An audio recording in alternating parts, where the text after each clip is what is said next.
ஆமென். அல்லேலூயா. கர்த்தர் நல்லவர். கர்த்தர் இன்னைக்கு முதல் காரியம், தாகம் உள்ளவன் மேல் தண்ணீரையும் வறண்ட நிலத்தின் மேல் ஆறுகளையும் ஊற்றுவேன், உன் சந்ததியின் மேல் ஆவியையும் உன் சந்தானத்தின் மேல் ஆசீர்வாதத்தையும் ஊற்றுவேன். அல்லேலூயா. இன்னைக்கு ஊற்றுகிற பிடிக்கிற அனுபவம் அல்ல, நிரப்புகிற அனுபவத்தை கர்த்தர் தருகிறார்.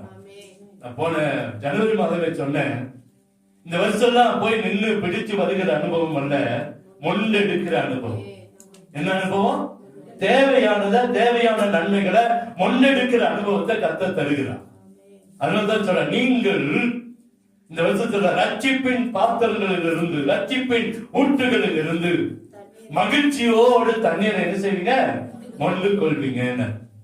போன மாசத்துல சொன்னாரு, என் தலை, இப்பொழுது என் தலை என்னை சுற்றிலும் இருக்கிற என் சத்துருக்கு மேலாக என்ன செய்யப்படும்?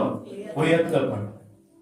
இந்த மாசம் சொன்னாரு, தாகம் உள்ளவர்கள் தண்ணீரை நான் ஊற்றுவேன், வறண்ட நிலத்தினர் ஆறுகளை ஊற்றுவேன், உன் சந்ததியின் மேல் எனது ஆவியையும் உன் சந்தானத்தின் மேல் ஆசீர்வாதத்தை ஊற்றுவேன். அங்க ரெண்டு இடத்துல கர்த்தர் சொல்கிறார், ஊற்றுவேன் ஊற்றுவேன். நிரப்புகிற ஆண்டவர் நம்முடைய ஆண்டவர். அல்லேலூயா. வருஷத்துல என்ன பாருங்க, வாழ்க்கையில எதிர்பாராத நன்மைகளை, கிரகிக்க முடியாத அற்புதங்களை கர்த்தர் நம்முடைய வாழ்க்கையில செய்ய போகிறார். நிறைய அற்புதங்களை பார்க்க போறோம், நிறைய அடையாளங்களை பார்க்க போறோம். நிச்சயமா கர்த்தர் ஒரு அற்புதத்தை நம்முடைய வாழ்க்கையில செய்ய போகிறார். நம்ம இதற்கு முதல்ல இன்னைக்கு நம்ம பார்க்கக்கூடிய காரியம் என்ன அப்படின்னா, சொல்றாரு, தாகம் வேணும். தாகம் உள்ளவன் மேலதான் இடத்தை ஊற்றுறாராம். தண்ணீரை ஊற்றுவேன், ஆறுகளை ஊற்றுவேன், ஆவியை ஊற்றுவேன், ஆசீர்வாதத்தை ஊற்றுவேன். அப்ப நமக்கு முதல்ல என்ன வேணும் அப்படின்னா, தாகம் வேணும். ஆண்டவர் எனக்கு செய்யணும், என் வாழ்க்கையில நடக்கணும், என் வாழ்க்கையில என்ன செய்யணும்? நடக்கணும். அது அந்த காரியம் நமக்குள்ள வேணும். நம்ம ஏதோ வந்தோம் ஏதோ போறோம் அப்படியெல்லாம் இல்லை.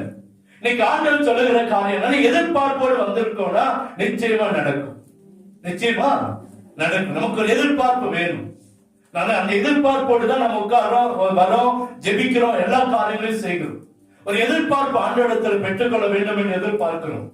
இன்னைக்கு நம்ம எதிர்பார்த்து வந்திருந்த ஆண்டவர் என்னோடு பேசணும், எனக்காகவே பேசணும் அப்படின்னு எதிர்பார்த்து வந்திருந்தா நம்மோடு கூட கர்த்தர் பேசுவோம். இல்ல அதுல குறை கண்டுபிடிக்கவோ குற்றம் கண்டுபிடிக்கவோ வந்திருந்தா அதையும் கர்த்தர் பேசுவோம்.